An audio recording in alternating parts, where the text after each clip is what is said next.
नमस्कार, सवाल इंडिया के इस खास शो में आपका बहुत बहुत स्वागत है। मैं हूं आपके साथ जया कौशिक। सबसे पहले हम बात करेंगे उत्तराखंड के शहर हल्द्वानी की। शहर ने कल हिंसा देखी, आगजनी देखी, कर्फ्यू देखा, देखते ही गोली मारने के आदेश सुने। कल वहां बड़े पैमाने पर हिंसा हुई, विवाद शहर में एक अवैध मदरसा गिराने गई प्रशासन की टीम पर हमले के साथ शुरू हुआ। भीड़ ने बनभूलपुरा थाने को घेर कर जमकर पथराव किया। इस हिंसा में करीब 300 लोग घायल बताए जा रहे हैं। आपको बता दें, उत्तराखंड के हल्द्वानी में अवैध मदरसा ढहाने के बाद यहां पर ये हिंसा हुई है।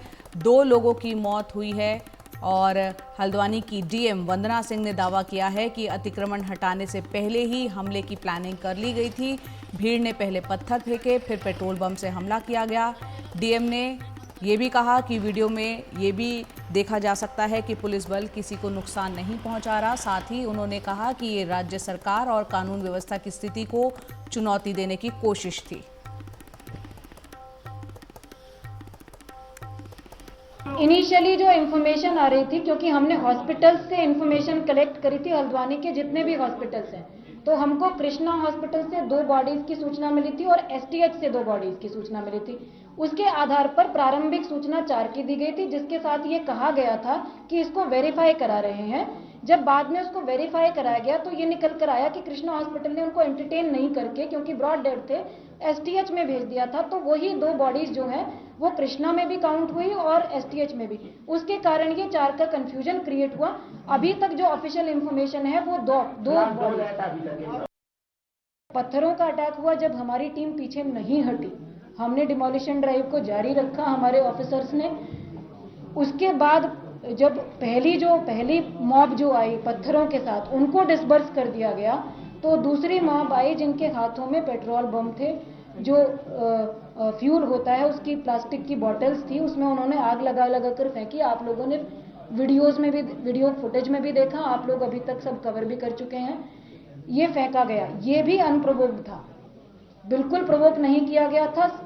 तब तक हमारी टीम ने किसी भी प्रकार का फोर्स इस्तेमाल करना शुरू भी नहीं किया था।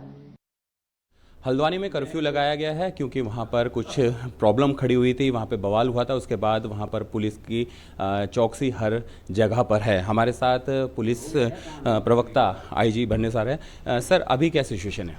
अभी स्थिति जो है पूरी तरह नियंत्रण में है, शांति बनी हुई है। सुबह से जो है इसमें कर्फ्यू बहुत सख्ती से पालन किया जा रहा है। 4 कंपनी पीएसी हमारी वहाँ पहुँच चुकी है और उनके माध्यम से फ्लैग मार्च जारी, अनाउंसमेंट हो रहा है। और जो ऐसे उपद्रवी तत्व है उनको सीसीटीवी फुटेज के माध्यम से जो है चिन्हित किया जा रहा है। 4 व्यक्ति जो है अभी तक इसमें गिरफ्तार किए जा चुके हैं और भी लोगों की धरपकड़ जो है लगातार पुलिस छापेमारी कर रही है और ऐसे उपद्रवियों को जो है चिन्हित किया जा रहा है। सर, अभी उसके बाद जो 1:30 बजे के बाद घटना हुई थी, रात भर हुआ, उसके बाद कोई घटना घटी और उसके बाद अभी फिलहाल पुलिस फ्लैग मार्च भी कर रही है? नहीं, कल के बाद रात के बाद कोई ऐसी वारदात हुई नहीं है। पूरी तरह जो है उसमें कोई रिएक्शन, अभी पुलिस जो एहतियात बरतनी है, पुलिस पूरी तरह अलर्ट मोड पे है। तो इस तरह की कोई अभी उसके बाद कोई ऐसी वारदात की सामने नहीं आई हुई। बहुत बहुत शुक्रिया। हमारे साथ ये थे पुलिस प्रवक्ता आईजी भरने सर, जिनका ये कहना है कि फ़िलहाल अभी कोई घटना घटी नहीं है जो कल रात के बाद जो घटना हुई थी, और पुलिस की हर जगह नज़र है और चप्पे चप्पे पर फ़िलहाल पुलिसकर्मी मौजूद है। देहरादून से एनडीटीवी इंडिया के लिए किशोर रावत। तो जाहिर बात है, हमारी तो अपील यही है कि सब इंसान हैं, सबके साथ अच्छा सलूक होना चाहिए। जहाँ तक जायज़ और नाजायज़ का मामला है उसको रोकना चाहिए, लेकिन सब लोग आपस में भाई भाई हैं, भाईचारे के साथ रहना चाहिए। और जुल्म ज़्यादती अच्छी चीज़ नहीं है, लिहाजा ज़रूरत है कि हम लोग सब मिल कर के रहें और आपस में कोई ज़्यादती ना हो।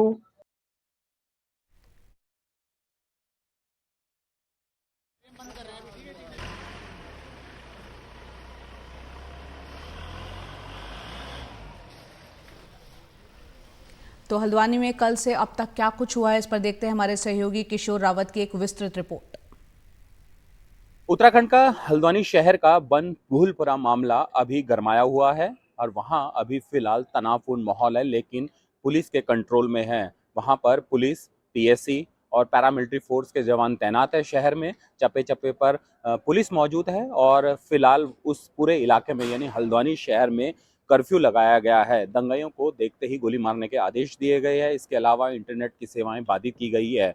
हर जगह पुलिस वहां पर मौजूद है और लोगों से अपील की जा रही है कि फिलहाल शांति बनाए रखें। और इसके अलावा पूरे उत्तराखंड में हर जगह अलर्ट दे दिया गया है और अगले 24 घंटे तक पुलिस को हाई अलर्ट पे रखा गया है। अगर हल्द्वानी के बनफूलपुरा मामले की बात करें तो मलिक के बगीचे में बने एक अवैध मदरसे और एक अतिक्रमण को हटाने के लिए नगर निगम की टीम, पुलिस की टीम वहां जब पहुंची तो लोगों ने वहां पर विरोध किया। विरोध करने के बाद मामला काफी गंभीर हो गया। हालांकि पुलिस को इस बात की भनक नहीं थी कि वहां पर इतना बड़ा मामला हो जाएगा। हालांकि पुलिस को उन संकरी गलियों में घेरने का प्रयास किया गया, पथराव किया गया। डीएम के मुताबिक वहां पेट्रोल बम भी फेंके गए।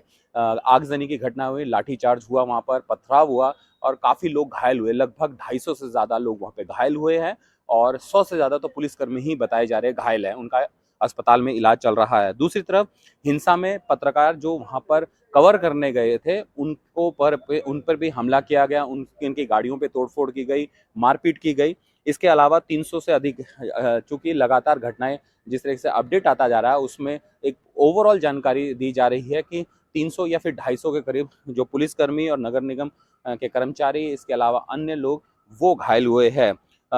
पूरे जो थाना था वह बनफूलपुरा मामले में जो थाना था वहां पर उसको भी जला दिया गया। वहां पुलिसकर्मियों को मारने का प्रयास किया, जिंदा जलाने का प्रयास किया। हालांकि पुलिसकर्मियों ने वहां पर बताया जा रहा है फायरिंग की, जिसके बाद सभी जो पुलिसकर्मी थे, जो नगर निगम की टीम, उन्होंने जहां शरण ली थी, क्योंकि मामला इतना बढ़ गया था, उन्होंने पास के थाने में शरण ली, वहां पर वो बच पाए। लेकिन जिस तरीके से थाने की हालत थी, वहां पर पुलिस की गाड़ियों को जला दिया गया, प्रशासन की गाड़ियों को जलाया गया, यहाँ तक जो 3 जेसीबी मशीनें थी उनको भी जलाया गया।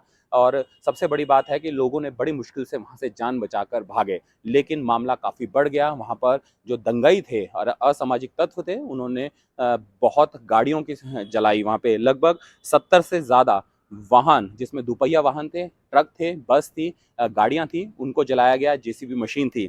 इसके अलावा 2 लोगों की अभी फिलहाल मौत की पुष्टि हुई है और 4 लोगों को गिरफ्तारी हुई है। हल्द्वानी में कर्फ्यू लगा दिया गया है, इंटरनेट सेवाएं बंद कर दी गई है, उपद्रवियों को देखते ही गोली मारने के आदेश जारी कर दिए गए हैं। इसके अलावा स्कूल, कॉलेज, अन्य जो व्यावसायिक प्रतिष्ठान हैं उनको बंद करने के निर्देश दिए गए हैं। सिर्फ मेडिकल इमरजेंसी और अस्पताल में लोगों को जाना हो तो उसमें ही छूट दी जा रही है। इसके अलावा सिटी मजिस्ट्रेट की परमिशन के बिना उस शहर में ना कोई एंट्री कर सकता है, ना कहीं वहाँ घूम सकता है। तो मामला क्योंकि काफ़ी तनावपूर्ण है और जिस तरीके से हल्द्वानी शहर काफ़ी शांतपूर्ण है, पूरा उत्तराखंड ही शांतपूर्ण है और उत्तराखंड में इस तरह की घटनाएं सामने नहीं मिलती, तो बेहद ये चिंताजनक है।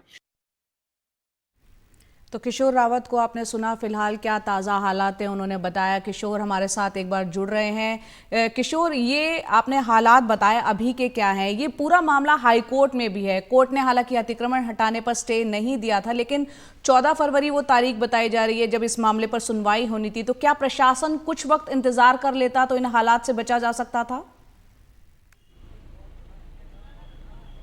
बिल्कुल, सबसे पहले हालात की जानकारी दूंगा। अभी हालात सामान्य हैं, तनावपूर्ण ज़रूर है लेकिन कंट्रोल में है। पुलिस फोर्स वहां पर मौजूद है। फिलहाल 4 लोगों की गिरफ्तारी हुई है, अभी पुलिस ने जो जानकारी दी है। इसके अलावा और गिरफ्तारियां की जा रही है। दूसरी तरफ 2 लोगों की मौत की सूचना तो अभी तक फिलहाल 2 की है, गोली लगने से हुई है।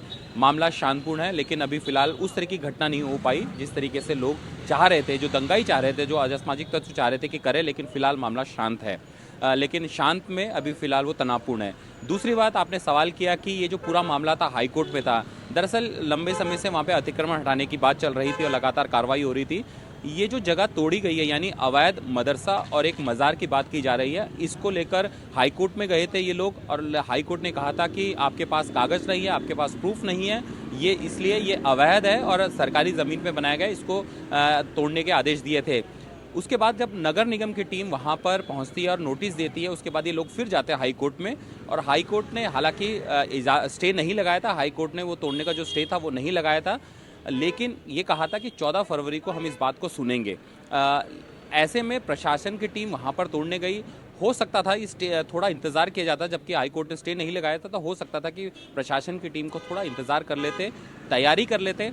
इसमें एक चीज़ आ रही है कि अगर पुलिसकर्मी वो डीएम ने जिस तरीके से कहा था कि वहाँ पर इस तरीके की चीज़ें थी, तो यानी अगर आपको पता था तो आपने फोर्स ज़्यादा क्यों नहीं मंगाई और वहाँ पर क्यों इंटेलिजेंस फेलियर हुआ, और अगर आपको नहीं पता था तो ये फिर बहुत बड़ा फेलियर है। अब ये दोनों के सवाल के जवाब प्रशासन और पुलिस प्रशासन को देने होंगे, लेकिन थोड़े मामले को रोका जा सकता था। अगर कोर्ट ने कहा था कि हम 14 को सुनेंगे तो 14 के बाद 15 को हो सकता था, 15 को कर सकते थे, लेकिन फिलहाल ये संभावना ज़रूर थी कि इस मामले में कुछ घट सकता है, क्योंकि 14 या 15 दिनों से लगातार वहाँ पे विरोध चल रहा था और पुलिस वहाँ पर बेहद कम गई थी।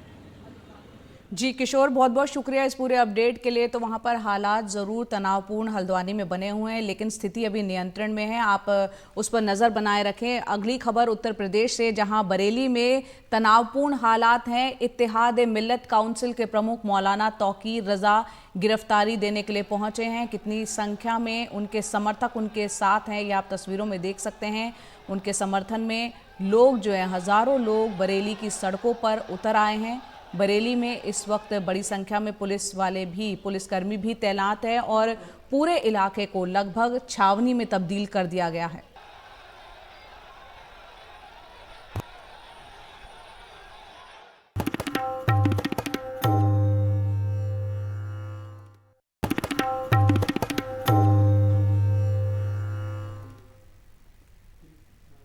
और अब बात करते हैं भारत रत्न की। प्रधानमंत्री ने आज एक साथ 3 हस्तियों को देश के सबसे बड़े नागरिक सम्मान भारत रत्न देने का ऐलान किया। पूर्व पीएम चौधरी चरण सिंह, पूर्व प्रधानमंत्री नरसिम्हा राव और कृषि वैज्ञानिक डॉक्टर MS स्वामीनाथन को भारत रत्न देने का ऐलान किया गया है। पीएम ने ट्वीट कर कहा कि हमारी सरकार का सौभाग्य है कि पूर्व प्रधानमंत्री चौधरी चरण सिंह को भारत रत्न से सम्मानित किया जा रहा है।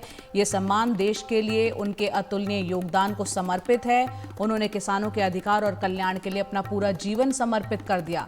वहीं पूर्व प्रधानमंत्री नरसिम्हा राव को भारत रत्न सम्मान पर पीएम मोदी ने कहा कि उन्होंने भारत को वैश्विक बाजारों के लिए खोल दिया, जिससे आर्थिक विकास के एक नए युग को बढ़ावा मिला। साथ ही उन्होंने कहा कि नरसिम्हा राव ने अहम बदलावों के जरिए भारत को न सिर्फ आगे बढ़ाया, बल्कि सांस्कृतिक विरासत को भी समृद्ध किया। इसके साथ ही कृषि वैज्ञानिक डॉक्टर MS स्वामीनाथन को भी भारत रत्न सम्मान दिया जा रहा है और प्रधानमंत्री ने कहा है कि कृषि और किसानों के कल्याण में डॉक्टर स्वामीनाथन का उल्लेखनीय योगदान रहा।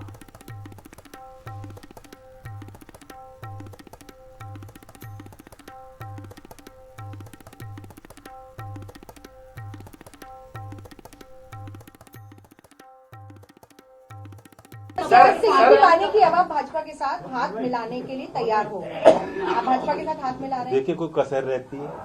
आज मैं किस मुंह से इनकार करूं आपके सवाल। जो आपने बात पूछा कि कांग्रेस में पहले निर्णय नहीं लिया गया, मैं तो अंदर से जानता हूं कितनी बार चौधरी अजीत सिंह जी के मन में ये बात उठी, कितने बार उन्होंने प्रयास किए।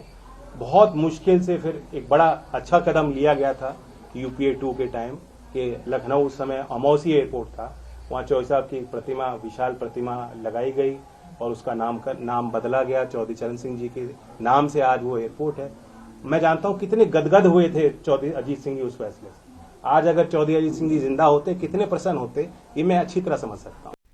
और इस वक्त हमारे वरिष्ठ सहयोगी मनोरंजन भारती हमारे साथ स्टूडियो में मौजूद हैं इस पर चर्चा करने के लिए। साथ ही रणवीर सिंह भी हमारे साथ लखनऊ से जुड़ गए हैं। बाबा, पहले आपसे सवाल, एक के बाद एक भारत रत्नों का ऐलान हो रहा है, चुनाव नजदीक है, किस तरह से देख रहे हैं आप इसको? आपने जयंत को सुन लिया और RLD की बहुत पुरानी जो मांग थी, उन्होंने कहा अब किस मुंह से मना करूं, तो अब उसके आगे कहने के लिए कुछ बचता नहीं है। निश्चित रूप से ये इसी को ध्यान में रख के किया गया और ये कोई पहला मौका नहीं। आपको बताऊं 1999 में जब वाजपेयी जी थे तो उन्होंने भी 4 लोगों को एक साथ दिया था। इस बार 5 हो गया है। उन्होंने दिया था अमर्त्य सेन, गोपीनाथ बरदलोई, पंडित रविशंकर और जयप्रकाश नारायण। इस बार जो है 2 नाम इसमें जो है, पहले कर्पूरी ठाकुर और आडवाणी जी को दिया गया, नरसिम्हा राव, चौधरी चरण सिंह, MS स्वामीनाथन।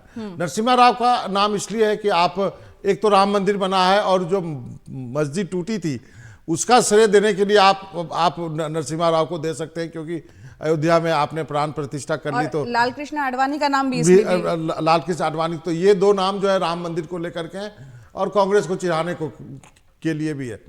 मैंने कुछ साउथ के जर्नलिस्टों से बात की कि क्या इसका कोई असर आंध्रा के राजनीति पर पड़ेगा, क्योंकि आंध्रा में लोकसभा के साथ ही विधानसभा का चुनाव है। तो कहा कि नहीं, ये जो है हैदराबाद के इलाके में तेलंगाना से आंध्रा के चुनाव के लिए कुछ करना है तो किसी और शख्स को देना पड़ सकता है। तो ये जो है आप कह सकते हैं राम मंदिर को लेकर के जो contribution so called Narasimha Rao ji ने एज ए प्राइम मिनिस्टर जो मस्जिद ढही थी उनके कार्यकाल में, शायद उसके लिए दिया गया। और हालांकि जो भी नाम जिनको दिया गया उनके कंट्रीब्यूशन पे आप कोई आपत्ति नहीं कर सकते, सब बड़े बड़े नाम है, प्रधानमंत्री देश के रह चुके हैं, वैज्ञानिक हैं, उसको लेकर कोई दिक्कत नहीं। बिल्कुल, क्योंकि लेकिन इसके पीछे की रणनीति और राजनीति को भी समझना जरूरी है। रणवीर हमारे साथ हैं। रणवीर, हमने सुना जयंत चौधरी को, वो कह रहे हैं अब मैं किस मुंह से मना करूं। जब जयंत चौधरी ऐसा कहते हैं तो इसे कैसे देखें? उनके सामने क्या मजबूरी है कि वो पाला बदल रहे हैं? और क्योंकि सपा तो उनको 7 सीटों का ऑफर कर रही थी, बीजेपी की तरफ से 2 लोकसभा की, 1 राज्यसभा की सीट ऑफर हो रही है। देखिए, जब हवा चलती है तो उस हवा का रुख भांपना राजनीति में बहुत ज़रूरी होता है। और अगर यूपी में या देश की राजनीति में 22 जनवरी के बाद जो हवा दिखाई दे रही है वो कहीं ना कहीं बीजेपी की तरफ लग रही है। और इसी हवा को भांपते हुए जयंत चौधरी को लगा कि ये सही मौका है, 7 सीटें या 14 सीटें भी मिल जाएं और लड़े और हार जाएं, उससे बेहतर है 2 या 3 पे लड़ें और जीत जाएं, तो कम से कम 2-3 सांसद तो होंगे। एक ये थ्योरी। और दूसरा, दशकों पुरानी वो मांग जो कि अब जाके पूरी हुई है। आज शर्त रखी गई थी कि भारत रत्न दिया जाए, और भारत रत्न की घोषणा उम्मीद की जा रही थी कि जब गठबंधन हो जाएगा उसकी घोषणा हो जाएगी, उसके बाद होगा। लेकिन बिना घोषणा हुए अचानक जब नाम आया तो जाहिर है कि सब कुछ क्लियर हो गया और अब जयंत चौधरी के पास कुछ भी कहने को नहीं बचता है। कहने को अब राहुल गांधी और अखिलेश यादव के पास बचेगा, जो कि उम्मीद ये कर रहे थे कि गठबंधन नहीं टूटेगा। लेकिन एक के बाद एक इंडिया अलायंस को झटका लगते जा रहा है। नरसिम्हा राव साहब की अभी बात हो रही थी। नरसिम्हा राव प्रधानमंत्री थे और जब 92 में ढांचा गिराया गया, कल्याण सिंह की सरकार थी, तो बिना केंद्र के समर्थन के ऐसा नहीं हो सकता था। लेकिन नरसिम्हा राव से तभी कांग्रेस ने दूरी बनाई एक तरह से, जब राम मंदिर में अघोषित तौर पर नरसिम्हा राव की सरकार ने यूपी की सरकार को समर्थन किया था। ऐसे में उनके नाम पे भी विवाद नहीं हो सकता। तो 2 नाम किसानों के, 2 नाम जो भारत रत्न को दिए गए हैं वो किसानों को समर्पित हैं, 2 नाम जो हैं वो एक तरह से राम मंदिर को समर्पित हैं। और इसमें आप MS स्वामीनाथन को देखिए, किसानों के लिए बहुत बड़ा नाम है। चौधरी चरण सिंह किसानों के लिए बड़ा नाम है। और एक नाम कर्पूरी ठाकुर का, अगर जाति की राजनीति की बात करें तो उस लिहाज से बहुत सटीक होता है, क्योंकि OBC और NBC की राजनीति जहाँ भी होती है कर्पूरी ठाकुर का नाम लिया जाता है। यूपी की अगर बात करूं, चूँकि मैं यूपी में हूं, तो यूपी में पश्चिमी उत्तर प्रदेश में बीजेपी हमेशा से एक कोशिश करती रही कि मजबूत गढ़ बने। लेकिन जाट और मुस्लिम, ये 2 वोट बैंक ऐसे थे जो बीजेपी की तरफ पूरी तरह से कभी नहीं आए। मुस्लिम तो आ नहीं सकता, जाट भी नहीं आते थे, और इसकी एक बड़ी वजह चौधरी परिवार हुआ करता था। अब बीजेपी ने साधा है, और ऐसे साधा है कि अब चौधरी परिवार चाह के भी अगर विरोध करेगा तो जाट शायद उनके खिलाफ हो जाएंगे, क्योंकि चौधरी साहब चरण सिंह साहब को भारत रत्न देने का बीजेपी ने ऐलान करके जाटों को खुश कर दिया। और राम मंदिर आंदोलन की वजह से एक जाटों का एक तबका है जो खुश दिखाई दे रहा है। तो इंडिया अलायंस को झटका है, बीजेपी को फ़ायदा है। वोटों में आप देखिए, कभी भी जयंत चौधरी अकेले लड़के चुनाव नहीं जीत पाते हैं। 2 बार पिछले अगर लोकसभा की बात करें तो RLD का परफॉर्मेंस कुछ नहीं रहा, 3 सीटों पे लड़े, तीनों हार गए। लेकिन एक मैसेजिंग बहुत ज़रूरी होती है, और उत्तर प्रदेश के पश्चिमी हिस्से के अलावा हरियाणा और राजस्थान, ये वो बेल्ट है जहाँ पे जाट वोट असर डालता है। और चौधरी साहब के नाम पर बीजेपी ने जाटों को बता दिया कि हम उपराष्ट्रपति भी बना सकते हैं और हम भारत रत्न भी दे करके जाटों को सम्मानित कर सकते हैं। तो किसान आंदोलन की जो नाराज़गी थी वो अब दूर करने की एक के बाद एक कोशिश हो रही है। और झटका समाजवादी पार्टी और कांग्रेस को लग रहा है, क्योंकि पहले ममता बनर्जी, फिर आम आदमी पार्टी, उसके बाद नीतीश कुमार, और अब राहुल गांधी की यात्रा यूपी में आने से पहले एक इंडिया अलायंस को झटका लगा। संक्षेप में और बहुत ही बेहतरीन तरीके से आपने आकलन किया। बाबा, जाते जाते ये बताएं, जो रणवीर कह रहे हैं, अब जब NDA का हिस्सा होने जा रहे हैं जयंत चौधरी, तो किसान इसे किस तरह से देखेंगे, जाट समुदाय किस तरह से देखेगा, और ये नतीजों में क्या कुछ वैसा तब्दील होगा जिस उम्मीद से ये सब कुछ किया गया? देखिए, मुझे लगता है कि ये जो ना प्रतीकात्मक, आप इसको एक पोस्चरिंग के लिए या फिर एक आप जो आप कहते हैं कि दिखाने के लिए जो होता है ना, उसके लिए है। क्योंकि ये सारी पश्चिमी उत्तर प्रदेश की सीटें तो बीजेपी के पास है ही, उनको किसी जयंत चौधरी की जरूरत क्यों है? बिल्कुल। क्या आप डर गए थे कि किसान आंदोलन के बाद किसान नाराज हो जाएगा? और यदि जयंत चौधरी और वो चौधरी चरण सिंह का परिवार इतना होल्ड है फार्मर पे, तो जयंत चौधरी की पार्टी ग्रो क्यों नहीं कर रही है? और दूसरा 2014 और 19 के नतीजे हमारे सामने, एक भी लोकसभा की सीट हासिल नहीं हुई थी। नहीं हुई ना, तो इसलिए तो ये कुनबा बढ़ाने की बात है कि जैसा कि एक परसेप्शन है ना कि हम जो है इंडिया अलायंस के सब को तोड़ रहे हैं। वही चीज दिखाने की बात है। सीटों के मामले में कोई फर्क नहीं पड़ा। जैसे मैंने कहा कि आपने बिहार में नीतीश कुमार को ले लिया, लेकिन आपके पास तो 39 सीट है पहले से। बिल्कुल। तो आप यदि 1-2 सीट भी आरजेडी आज के दिन यदि जीत जाती है तो वो तो उसका आपको नुकसान हो सकता है। तो ये परसेप्शन की लड़ाई है। चुनाव है, चुनाव इसी तरह से बीजेपी लड़ती है। मतलब बीजेपी की तैयारी, बीजेपी के जो रणनीति है, आप देखिए वो कोई भी कसर नहीं छोड़ेंगी। ये पार्टियां जो है इसी तरह चुनाव लड़ना चाहिए। ये आप आधे अधूरे मन से एनजीओ टाइप पार्टी चला के आप चुनाव नहीं लड़ सकते। परसेप्शन की लड़ाई ज्यादा लग रही है, जो भारत रत्न एक के बाद एक जो ऐलान हो रहे हैं कि किस तरह से जो है इंडिया गठबंधन में टूट हो रही है। और हमने देखा कि नीतीश कुमार आ गए हैं, अब आरएलडी आ रहे हैं, लेकिन सीटों में क्या वो कन्वर्ट होता हुआ दिखेगा, ये जैसा कि बाबा कह रहे हैं वो देखना होगा। देखिए, यही बात कह रहे थे कि परसेप्शन का ही तो पूरा खेल है, क्योंकि भारतीय जनता पार्टी को नीतीश कुमार की इतनी ज़्यादा कोई ज़रूरत नहीं थी कि इस तरह से नीतीश कुमार को लाया जाए, या जयंत चौधरी जो कि खुद चुनाव हार गए थे बागपत से पिछली बार, पार्टी को एक भी लोकसभा सीट नहीं मिली। लेकिन चूंकि 2-3 मैसेज जा रहा है, एक किसानों का सम्मान, दूसरा जाटों को खुश करना, तीसरा कि इंडिया अलायंस में कुछ है नहीं, ये 2-3 ऐसे संदेश हैं जो देश भर में जा रहे हैं। और देखिए, जब खबरें चलती हैं कि बीजेपी के साथ एक और जुड़ गया, ये भी आ गए, ये भी आ गए, तो लगता है कि अब तो ये बीजेपी जीत रही है। तो एक संदेश वोटर्स में जाता है कि कहीं ना कहीं इंडिया अलायंस, बिल्कुल माहौल बनता है इससे। बिल्कुल। और इससे जो आपको ना एक पुश मिलता है, और अब ऐसा लग रहा है कि आजकल में शायद तारीखों का ऐलान हो जाएगा। मतलब जिस अभी तरीके रुकिए, की अभी 2 दिन और तैयारी सेशन है। कल भी एक बड़ी घोषणा होने वाली है, मैं आपको अलर्ट कर रहा हूँ आज के दिन। किस तरह की घोषणा? मैं अभी नहीं बता, ऐसे तो नहीं बता सकता। कल का इंतजार कीजिए। चलिए, उस पर फिर हम कल भी चर्चा करेंगे। बहुत बहुत शुक्रिया रणवीर आपका और बाबा आपका हमसे जुड़ने के लिए और इस पर विस्तार से चर्चा करने के लिए। फिलहाल एक ब्रेक ले लें।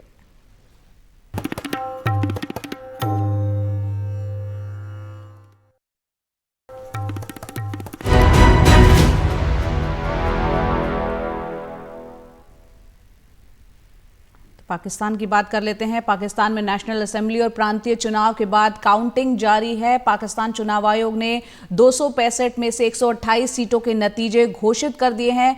इमरान समर्थक 51 सीटों पर आगे चल रहे हैं। वहीं नवाज शरीफ की पार्टी PMLN 39 सीटों पर आगे है और PPP 32 सीटों पर। पाकिस्तान के पूर्व प्रधानमंत्री नवाज शरीफ मानसेरा सीट से हार गए हैं। उन्हें इमरान समर्थक उम्मीदवार ने हरा दिया है। उमाशंकर सिंह हमारे साथ जुड़ रहे हैं इस वक्त ज्यादा अपडेट के साथ। उमा, बताएं क्या लेटेस्ट जानकारी और कब तक पूरी तरह से नतीजे सबके सामने होंगे? जी देखिए, अब तक जो है वो 149 सीटों के नतीजे जो हैं आ चुके हैं। 265 सीटों पर मतदान हुआ था नेशनल असेंबली के लिए, और उसमें जो इंडिपेंडेंट हैं जो कि PTI समर्थक है इसमें ज़्यादातर, उनके पास 61 सीटें आई हैं, यानी 61 सीटें वो जीत चुके हैं और सबसे बड़े गुट के तौर पर उभरे हैं। दूसरी तरफ PMLN को 48 सीटें मिली हैं और PPP को 32 सीटें जो है वो मिली हैं। तो तीसरे नंबर पर PPP है, PMLN जो है दूसरे नंबर पर है, और जो आज़ाद उम्मीदवार हैं वो पहले नंबर पर चल रहे हैं। इसमें इतना ज़रूर है कि कुछ आज़ाद उम्मीदवार जो हैं वाकई में वो निर्दलीय उम्मीदवार हैं, लेकिन ज़्यादातर जो है वो PTI समर्थक हैं। PTI के समर्थन से वो चुनाव में थे और इसलिए इतनी बड़ी कामयाबी उनको मिली है। तो एक जो नैरेटिव बना था चुनाव से पहले, मतदान से पहले, कि नवाज शरीफ की पार्टी को बड़ी जीत मिलने जा रही है, वो तो धाराशायी हो गई है। और अब जो सूरत हाल नज़र आ रही है उसके मुताबिक जो है वो एक फ्रैक्चर्ड मैंडेट जो है मिलने जा रहा है। 116 सीटों के नतीजे अभी आने बाकी हैं और कोई भी 133 जो मार्क है उसके आसपास जाता दिखाई नहीं दे रहा। तो ऐसे में जो दूसरी जो अब जो सूरत हाल बनेगी वो ये कि आखिरकार सरकार किसकी बनती है। जो निर्दलीय चुनकर आ रहे हैं उनके सामने बड़ी चुनौती होगी कि वो एकजुट कैसे रहें, क्योंकि PTI के जो नेता हैं इमरान खान वो जेल में बंद हैं, 34 सालों की उनको सज़ा हुई है। नेतृत्व के बिना इतनी बड़ी तादाद में जो MPs हैं उनको एकजुट रखना जो है एक अपने आप में चुनौती होगी। दूसरी तरफ PPP की तरफ से इस तरह का बयान आया कि वो ज़्यादातर जो आज़ाद उम्मीदवार हैं वो उनकी पार्टी को ज्वाइन करेंगे और उनकी सरकार बनेगी। ये तो खैर उनकी तरफ से दावा किया गया है, लेकिन पाकिस्तान में जो नियम है, जो कायदा है, उसके मुताबिक 72 घंटों के भीतर इन जो निर्दलीय उम्मीदवार चुनकर आ रहे हैं उनको कोई ना कोई पार्टी के साथ अपना एफिलिएशन दिखाना पड़ेगा।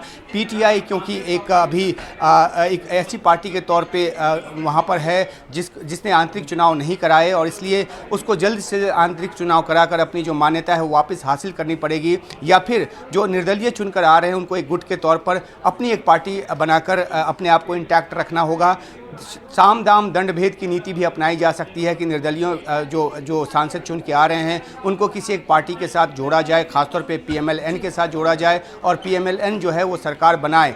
एक और आखिरी बात जया की, जिस तरीके से नवाज शरीफ की पार्टी का हाल हुआ है, जो बड़ी जीत नहीं मिली है, तो ऐसे में नवाज शरीफ के प्रधानमंत्री की बनने की जो संभावना है वो काफ़ी कम हो गई है। किसी गठबंधन सरकार की सूरत हालत में जो शहबाज शरीफ हैं उनका नाम फिर से आगे किया जा सकता है कंसेंसस कैंडिडेट के तौर पर, लेकिन ये सब बात की बात है। अभी शाम के 6-7 बजे तक तमाम नतीजे आ जाने की उम्मीद जताई जा रही है और उसके बाद तस्वीर पूरी तरह साफ हो जाएगी। लेकिन इमरान खान की पार्टी ने कड़ी टक्कर दी है और तमाम ऑड्स के अगेंस्ट जाकर अपनी एक कामयाबी जो है हासिल की, अपने आप को साबित किया है। जी, बहुत ही संक्षेप में उमा ये भी बताएं कि यहाँ नवाज शरीफ खुद अपनी सीट भी हार गए हैं, तो उनकी संभावनाएं, अब जैसा कि आप बता रहे हैं शहबाज शरीफ को अगर ये स्थिति पैदा होती है उनको कमान दी जा सकती है। देखिए, 2 सीटों से लड़ रहे थे, एक सीट से वो जीते हैं। हालांकि जिस सीट से जीते हैं उस पर भी तमाम सवालात हैं। पीटीआई ने अपने ट्विटर हैंडल से ट्वीट करके उनकी जो जीत का जो पर्चा है वो सामने रखा है और उसमें ये दिखाया है कि किस तरीके से जो नवाज शरीफ को जो वोटों की तादाद मिली है वो उस सीट पर कुल वोटों की तादाद से भी ज़्यादा है। तो फौरी तौर पर वो कागजात देखकर ये सीधा लगता है कि इनको धांधली के ज़रिए जिताया गया है। ये आरोप पीटीआई की तरफ से लगाया गया है। तो एक जो हाई मोरल लेकर जो जिस तरह से मैदान में थे नवाज शरीफ, वो तो ख़त्म हो गया है। अब गठबंधन की सूरत हालत में देखना होगा कि कौन सा उम्मीदवार सामने आता है और क्या वाकई में 133 का आंकड़ा ये गठबंधन जुटा पाता है या नहीं। क्या पीपीपी और पीएमएलएन एक बार फिर से मिलकर साथ आती है, ये भी एक देखने की बात होगी। बिल्कुल, आप नज़र बनाए रखें और जैसे ही उस पर नतीजे आएंगे आपका हम दोबारा रुख करेंगे, इस पर विस्तार से चर्चा करेंगे। बहुत बहुत शुक्रिया आपका। तो फिलहाल एक ब्रेक ले लेते हैं, जल्द हाजिर होंगे।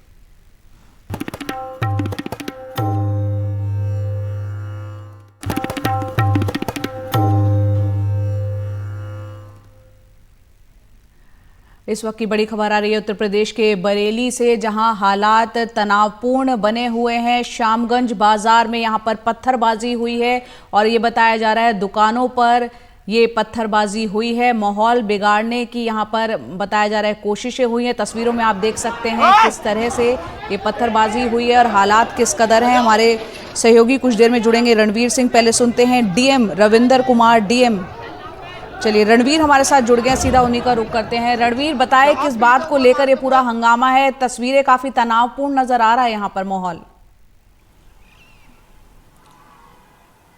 देखिए, मुस्लिम धर्मगुरु हैं तौकीर रज़ा और तौकीर रज़ा ने कल ही घोषणा की थी कि आज वो जेल भरो करेंगे क्योंकि सरकार बुलडोज़र चला रही है। ज्ञानवापी का मामला है और उसके बाद उत्तराखंड का मामला। इन अलग अलग मुद्दों को लेकर के उन्होंने जेल भरो की आज आह्वान किया था और दोपहर को जुमे की नमाज के वक्त जब वो निकले तो हज़ारों समर्थक बरेली की सड़कों पर इकट्ठे हो गए। श्यामगंज बाज़ार है जहाँ से वो जो जुलूस है वो निकल रहा था। नारेबाजी हुई, नारेबाजी का विरोध हुआ। 2 पक्षों में जब तनाव की स्थिति हुई, पत्थरबाजी हुई है और एक पुल है, उसी पुल के पास में पत्थरबाजी की गई है। दुकानें बंद हैं, वहाँ पर प्रशासन मौजूद है और आपको बताएं कि कल ही प्रशासन ने एक बड़ी व्यवस्था की थी। 1,500 से ज़्यादा पुलिसकर्मी थे, उसके अलावा पीएससी की टुकड़ियां लगाई गई थी, आरएएफ लगाया गया था। और अभी जो स्थिति है, तौकीर रज़ा लगातार भड़काऊ बयानबाजी कर रहे हैं। आज जब वो इस्लामिया कॉलेज के ग्राउंड में पहुंचे तो पुलिस ने उन्हें रोका और वो अपने हज़ारों समर्थकों के साथ बैरिकेड तोड़ के सड़क पर जाने का प्रयास कर रहे थे। कुछ लोगों को हिरासत में लिया गया, लेकिन भीड़ इतनी ज़्यादा थी कि भीड़ ने उत्तेजक नारेबाजी की है और कई आपत्तिजनक बातें भी जो भाषण हुआ है उसमें की गई हैं। और इस बीच में जो श्यामगंज इलाका है, उस श्यामगंज इलाके में कुछ लोग आपत्तिजनक नारे का विरोध कर रहे थे। उसी विरोध के चक्कर में स्थिति बिगड़ी और बिगड़ने के बाद पत्थरबाजी बरेली में हुई है। तो आज ज्ञानवापी के मामले में जिस तरह से कोर्ट के आदेश पर प्रशासन ने व्यास जी का तहखाना खुलवाया, उससे नाराज़गी जताई गई। उत्तराखंड में जो कल हल्द्वानी में घटना हुई, उससे नाराज़गी जताई गई और कहा गया कि सरकार जबरन लोगों पर बुलडोज़र चला रही है। और ये सारी नाराज़गी जताते हुए ये जो आज जेल भरो का आह्वान हुआ था, उसमें तौकीर रज़ा अगुवाई कर रहे थे।